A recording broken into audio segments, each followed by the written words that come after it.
లక్షల రూపాయలు సీసీ రోడ్లు మన కాంగ్రెస్ ప్రభుత్వం తీసుకొచ్చి అప్పుడు 2004 ప్రభుత్వాలు కాంట్రాక్టులకి ఇవాళ అదే విధంగా కాంగ్రెస్ పార్టీలో కష్టపడి పార్టీని చాలా దిగాలని ఎత్తుకున్న వాళ్ళకే ఈరోజు ఆ సీసీ రోడ్లు ఇవ్వడం జరిగింది. అదే కాంగ్రెస్ పార్టీలో ఉన్న కార్యకర్తలే ఆ సీసీ రోడ్లను కూడా చేయడం జరిగింది తప్ప ఏ పక్క వాళ్ళకి ఎవరికి ఇవ్వడం జరగలేదు. అదే సీఎంఆర్ చెప్పులు కూడా టీఆర్ఎస్ ప్రభుత్వాలు ఏం చేశారంటే మన పార్టీ కాదని చూసి వాళ్ళకి చెప్పు వచ్చినా కానీ అదే 2005 ఆపి వాళ్ళు ఇచ్చేవాళ్ళు.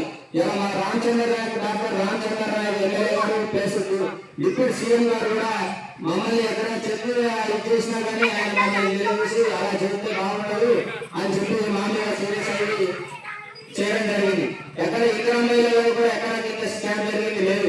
డైరెక్ట్ ఎమ్మెల్యే గారు ఆయన ఫోన్ నెంబర్ ఇవ్వడం జరిగింది. ఎక్కడైనా మా కాంగ్రెస్ కార్యకర్తలు కానీ ఎవరు కానీ ఏమైనా మిమ్మల్ని ఏదైనా అడిగినా కానీ నాకు ఫోన్ చేయొచ్చని అంత నిజాయితీ వల్ల ఎమ్మెల్యే రామచంద్రరావుకి మనందరం కూడా కృతజ్ఞతలు తెలుపుకోవాలి.